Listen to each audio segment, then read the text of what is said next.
What's up everybody and welcome to the Beats Authority. In this channel we review albums from a producer's point of view, and today we are reviewing God Did by DJ Khaled. Every time DJ Khaled drops something or is about to drop something, I actually get very excited because it's Avengers type of music. Like literally he takes the biggest names in the game at that specific point of time and make them work together on projects. I know his name is DJ Khaled and he's positioning himself here more as a producer, but to me what he's doing is more of an A&R work. But whatever, we're not gonna go deep in the definitions and what DJ Khaled title should be, but he likes to be called producer, give him that. So seeing all these crazy, huge, massive, the biggest names put together on a project, on a compilation type of project curated by DJ Khaled, it automatically puts the expectations super high. Plus DJ Khaled being the hype machine he is, he's a marketing genius that you can't say shit about. Nobody can fuck with DJ Khaled on promoting something. The problem with that is that you hype it so much that if it's mid, we can still give you credit for the marketing, but you're doing too much. So okay, let's just do this. We start with a 47-second intro with Drake, and he's saying the usual DJ Khaled themes for 20 seconds. Okay, cool, cute, but there's 10 writers credited on this thing and there's 7 producers on this thing. Like, what are you guys, like, are you paying to be credited here? Or like there is like 10 words in this and there's 10 writers, like each person wrote a word? Or like I wonder, like, I'm genuinely asking the question, what can 10 people contribution be in 20 seconds somebody speaking? The production is a chord progression, so not the strongest start to me. As much as I like Drake and as much as I like Drake with Khaled, this is not majestic enough opening of the gate and dressing the red carpet. This ain't it. Okay, track number 2, God Did. So I was right about the intro. We could have skipped that. This is an insane way to start the album. This is actually excellent. I love absolutely everything about this song, God Did, with Rick Ross, Lil Wayne, Jay-Z, John Legend, and Fridayy. And I'm not gonna lie, I didn't know who that was, and I checked the credit. He's credited as producer as well, along with Tariq Azuz and Street Runner and DJ Khaled, of course. What can I say here? Actually not much, to be very honest. Like, if you've been here for a little bit in this channel, you would see that sometimes I complain about 2-minute songs being too long. This was 8 minutes and 20 seconds of pure excellence. There's nothing I can say here, honestly. 8 minutes 21 seconds. I repeat, it's very important. This is exactly what I'm talking about. How sometimes I'm saying, like, I don't mind if the beat is loopy when the rapper is carrying the beat.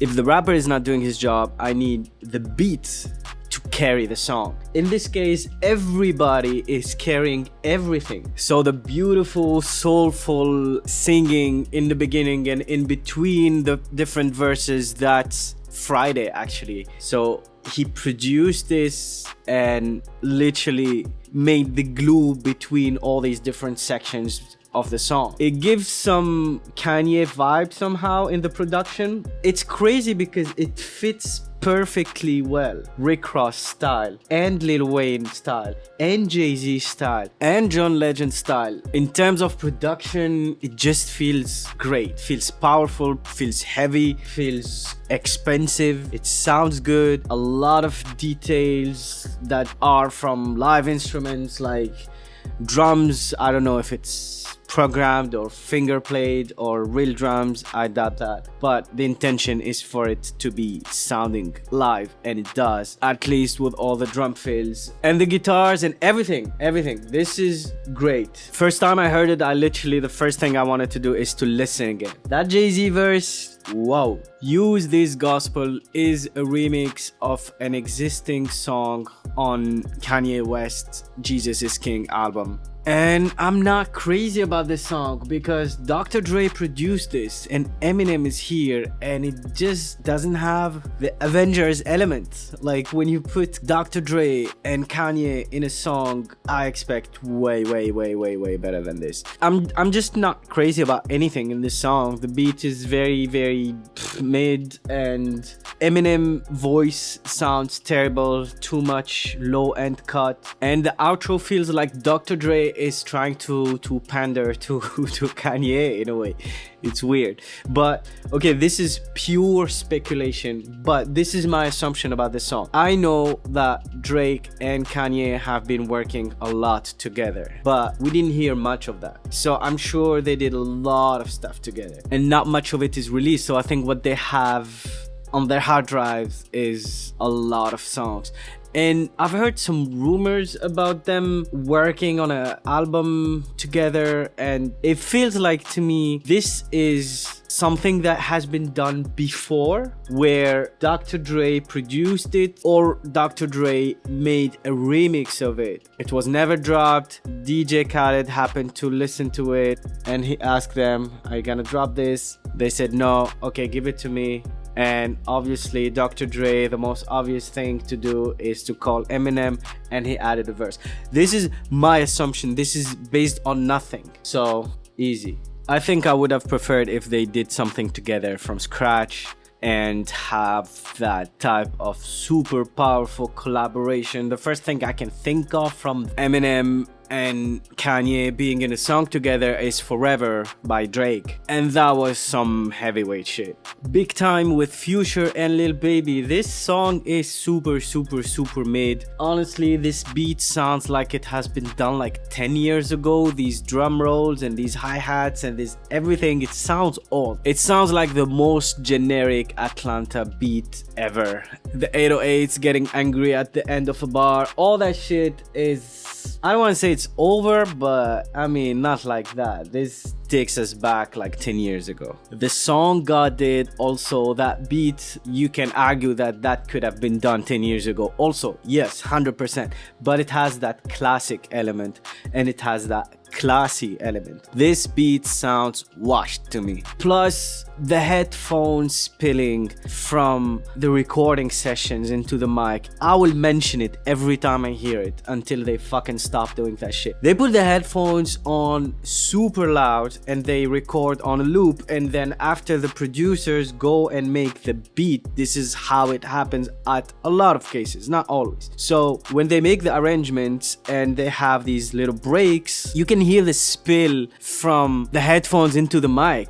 and you can hear that in the breaks, in the parts where there are no drums. You can hear it because they recorded it having the drums in their ears, and then afterwards they decided to make it a break in the arrangement, and that's the result of it. When you don't have proper engineers that are too scared to talk to Future and tell him, bruv, you fucking up the song, you're being too loud in your ears, and you fucking up your ears as well. Keep going with Lil Durk, 21 Savage, and Roddy Ricch. So this to me sounds like a poor attempt to try to reproduce Every Chance I Get with Lil Baby and Lil Durk, and it was one of the biggest hits of DJ Khaled last year's album. That beat was made by Takeoff and it's just not the same. It doesn't hit that hard, but it's the same BPM, it's the same on the background. It feels literally that DJ Khaled went to this producer and asked, can we please make another Every Chance I Get? worked because that song worked. And that's the whole thing with DJ Khaled though. He wins. He's all about winning.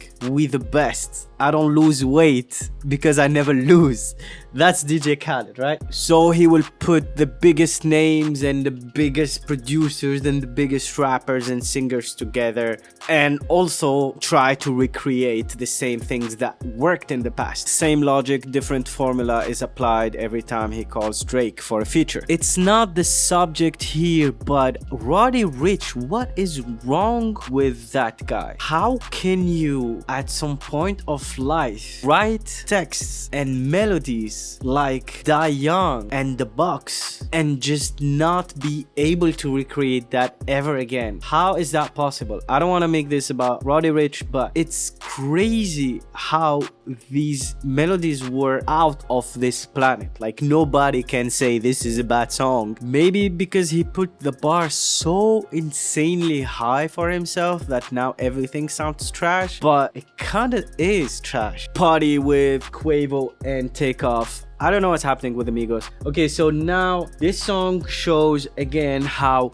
production is important, and this is so classy, and turns out it's the same producers as God did. So shout out to Tariq Azuz and Street Runner. These beats are carrying the album so far, to be honest, and it's just excellent work. It sounds great, and the arrangement and everything is good here. Migos are cool, fun to me. It's just like mama, just good vibe music, even though the sample is very dramatic for a song called Party. But Drake Staying Alive, I already reviewed that when it dropped as a single in a separate video that you will find in the description down below and on the right of the screen right now. Beautiful with Future and Sizzla. It's funny because Future is known as this super toxic guy and he writes some of the most beautiful love songs. I'm not referring to this one, but he's behind a lot of R&B love songs. It's a very, very forgettable song.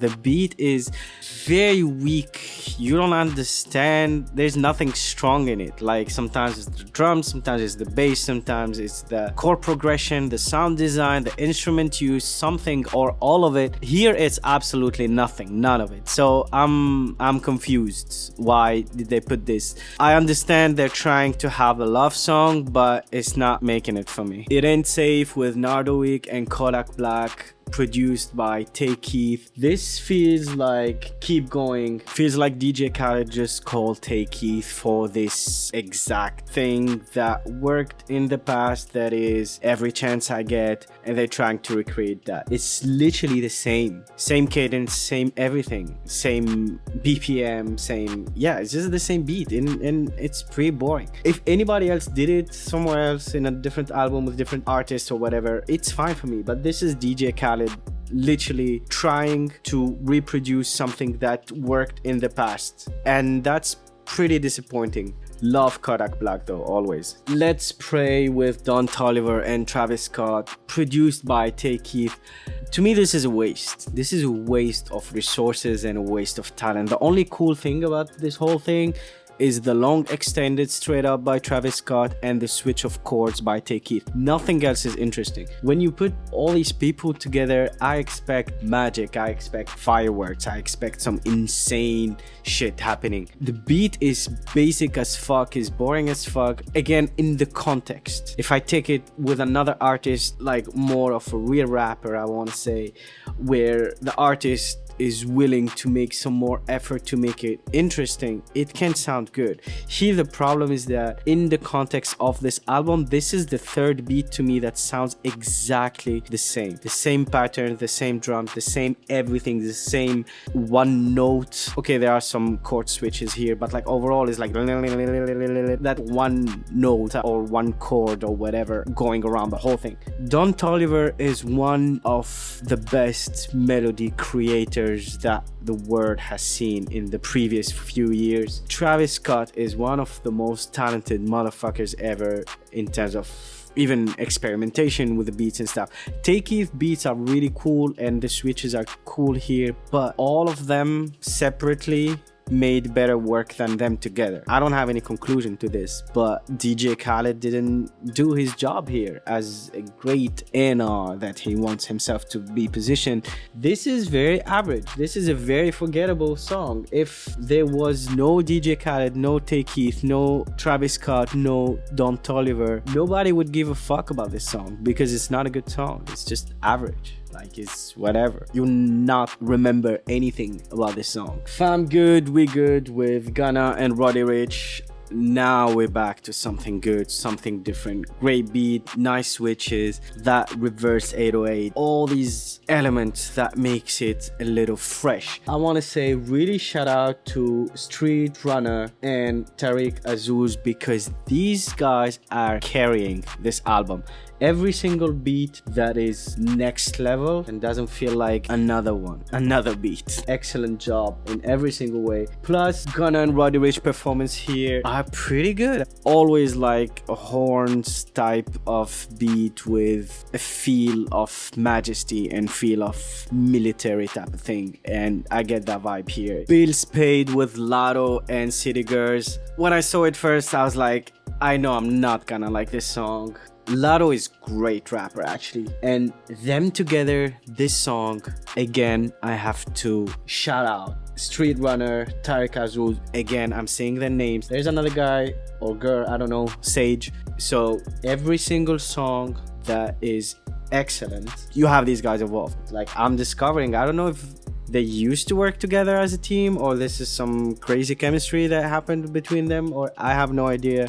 I don't know them really, but this is great. This song, the bounce feels good. This is a great summer. I don't want to say anthem, but it has the potential, but I think it's too late for that because we are late August. But this is a really, really, really good party song and live festival type of song. Just the bounce of it. I don't even need to talk about anything else. Just the bounce. You just want to dance, you just want to move, and you just want to bounce your head or whatever you want to do. This is just feel good song. Way Past Luck with 21 Savage. I find it pretty meh, unnecessary, boring, like nothing really to talk about. Insanely forgettable and zero replay value. Like, nobody will come back to listen to the song or add this to their likes or playlists or whatever. It's just another song. I don't think the beat and the lyrics, I don't think they're matching. I think the nonchalance of 21 Savage flow works better with harder beats.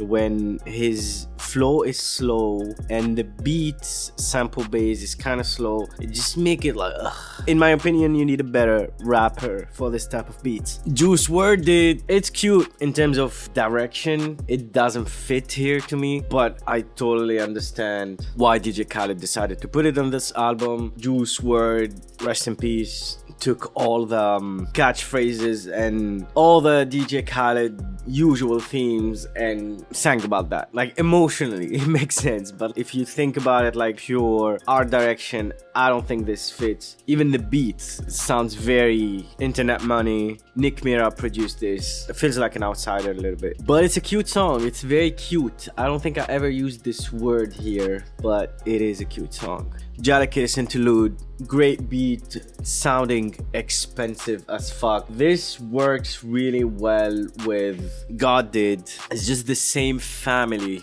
of sound and beats and beat approach and sampling and all that stuff that makes it sound this rich and this expensive. And you absolutely feel through this the power of New York as a base for this culture.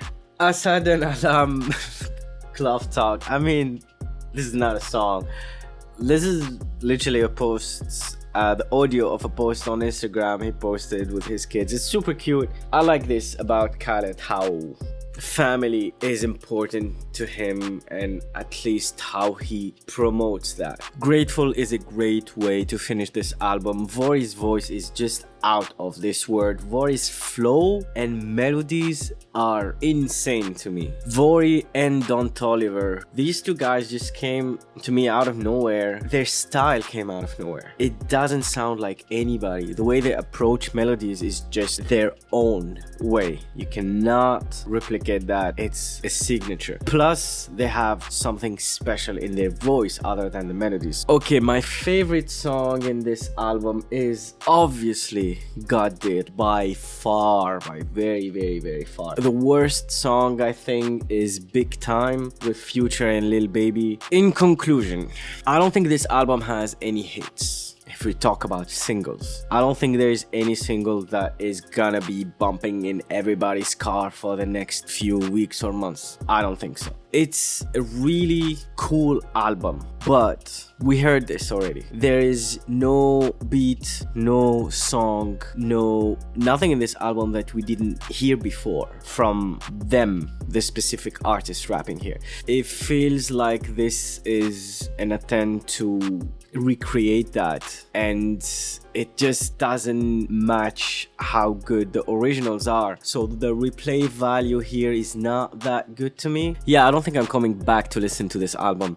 It just feels like okay, but nothing crazy, nothing really to talk about, nothing matching the level of the hype. Obviously, that never worked anyways. Like, the hype was always bigger than the quality of the album with DJ Khaled every single time. From the production point of view and beats, it feels like he could have diversified a little bit more, because there is like two type of distinct sounds here, directions, let's say, and one of them is really good and one of them is meh. Like, all the sample based expensive sounding beats, that's great, but again, we heard that a lot before, so like, you need a lot to make it sound fresh and new. And at the same time, the other beats that are trying to be hard, or that are actually hard but the rappers didn't deliver, is just not matching as a whole concept. Because DJ Khaled, during his interviews, he was talking about God did sound. I don't see a God did sound. I don't see a God did direction. It feels like a compilation of random stuff. And